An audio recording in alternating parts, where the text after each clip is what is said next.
Plan को बनाने में चीन को कई साल लगे, लेकिन भारत को इस प्लान की रीढ़ की हड्डी तोड़ने में कुछ ही महीनों का वक्त लगा। कमाल की बात यह है कि चीन के साथ साथ चीन का नया प्यादा यानी कि मालदीव्स भी लपेटे में आने वाला है, और इस बार ये दोनों देश पछताने के अलावा और कुछ भी नहीं कर सकते। इन दोनों देशों को लगा था कि भारत के इलाके में ये दोनों कुछ भी कर सकते हैं, लेकिन भारत ने फाइनली अपना ट्रम्प कार्ड खेल दिया है और इस बार ये खेल श्रीलंका से खेला जाएगा, क्योंकि भारत एक नहीं बल्कि श्रीलंका के 3 एयरपोर्ट्स को इन दोनों देशों के खिलाफ मैदान में उतारने जा रहा है और मालदीव्स को जड़ से हिलाने के लिए भारत की कंपनी खड़ी हो चुकी है। लेकिन आगे बढ़ने से पहले चैनल को सब्सक्राइब कर लीजिए, क्योंकि आपका सपोर्ट ही हमारी सबसे बड़ी ताकत है। तो श्रीलंका के 3 एयरपोर्ट्स को मैनेज करने का कॉन्ट्रैक्ट देश की कंपनी अडानी को मिल सकता है और इसको लेकर डिस्कशन अपने आखिरी चरण में पहुंच चुके हैं।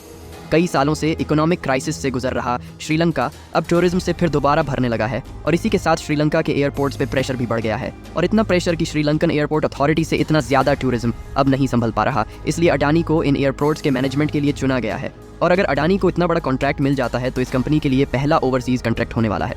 वैसे आपको बता दें कि श्रीलंका के ये 3 एयरपोर्ट हैं बंदरनायक इंटरनेशनल एयरपोर्ट, रथमलाना एयरपोर्ट और मटाला एयरपोर्ट।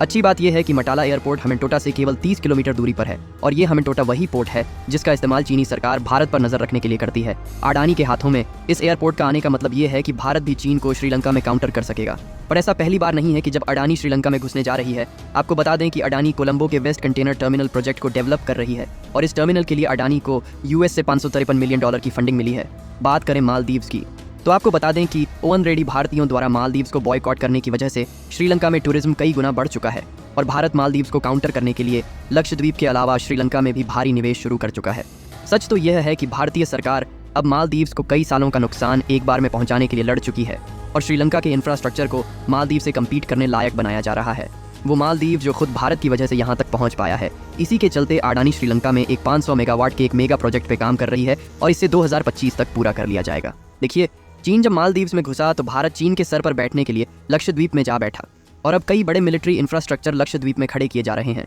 जब श्रीलंका के एयरपोर्ट पर चीन ने कब्जा जमाया तो भारत ने भी श्रीलंका के मटाला एयरपोर्ट को 40 सालों की लीज पे ले लिया, और कमाल की बात यह है कि इस एयरपोर्ट को संयुक्त रूप से मैनेज करने के लिए रूस भी इसमें अपना इंटरेस्ट दिखा रहा है।